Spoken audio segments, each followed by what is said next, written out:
జీవితంలో మొట్టమొదటిసారి తెలుసుకోవాల్సింది ఏంటి అంటే, మనకు పెళ్ళైన తర్వాత కుటుంబంలో ఎన్నో వస్తూ ఉంటాయి. అవి జాగ్రత్తగా హ్యాండిల్ చేసుకోవాలా. తర్వాత మనం వచ్చే డబ్బుల్ని ఎలా పొదుపు చేయాలా అనేది ఒకటి తెలుసుకోవాలా. ఆ డబ్బులు మనం ఎక్కడ పెడితే మనం సేఫ్ ఉంటే అనేది ఇంకొక ఆలోచన. చాలామంది వడ్డీలకి ఇవ్వమంటారు, వడ్డీలకి నమ్మి చేయకూడదు. మన కాడ డబ్బులు ఉంటే కొంచెం మంచి సైట్ కొనుక్కుంటే డబ్బులు పెరుగుతాయి. పిల్లల్ని బాగా చదివించాలన్నప్పుడు మనకు అవసరానికి ఆ స్థలం అమ్ముకోవచ్చు.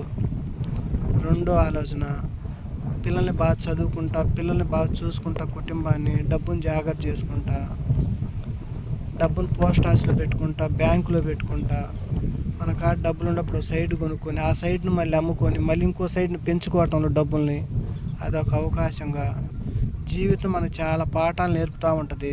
అందుకని ఎప్పుడు డబ్బుని చాలా జాగ్రత్త దాచుకోవాలి. డబ్బు జాగ్రత్త చేసుకున్నాడే తెలియగలవాడు. డబ్బు ఎప్పుడైతే వృధా ఖర్చు పెట్టాడంటే వాడు తెలియదు వాళ్ళ కింద లెక్కే. డబ్బు లేకపోతే మనకు జీవితంలో ఏది జరగదు. ఈ ప్రతి రూపాయిని మనం ఎంత జాగ్రత్త చేస్తే మన కుటుంబాన్ని అంత హ్యాండిల్ చేయగలం. అది తెలుసుకున్న వాళ్ళ కుటుంబాలే శుభ్రంగా ఉంటాయి. ఎప్పుడైతే తెలుసుకోబోయారనుకోండి, కుటుంబాల్లో చాలా ఇబ్బందులు వస్తాయి. అవి మన చేతులారా మనం చేసుకున్నట్టుగానే అవుతుంది. అందుకని ప్రతి రూపాయిని మనకి ఎంత ఖర్చు అవుతుందా, ఎంత మిగిలిస్తున్నామని చూసుకుంటే మన జీవితం హ్యాపీగా జరుగుతూ ఉంటుంది. మనకి ఎక్కడ ఇబ్బంది లేకుండా పిల్లల ఫీజు విషయంలో కానీ, కుటుంబ విషయంలో కానీ హ్యాపీగా జరుగుతుంది.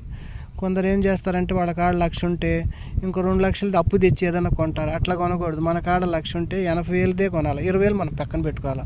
మన కాడ 10,00,000 ఉంది అనుకో, 8,00,000 కొనుక్కోవాలా, 2,00,000 మనం పక్కన పెట్టుకోవాలి.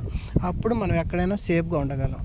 కొన్ని జీవితంలో చాలా నేర్చుకోవాల్సినవి ఉండి నేను చెప్తున్నాను. ఇది కరెక్ట్ అయితే చూడండి, తప్పుగా ఉంటే అది మీ ఇష్టం.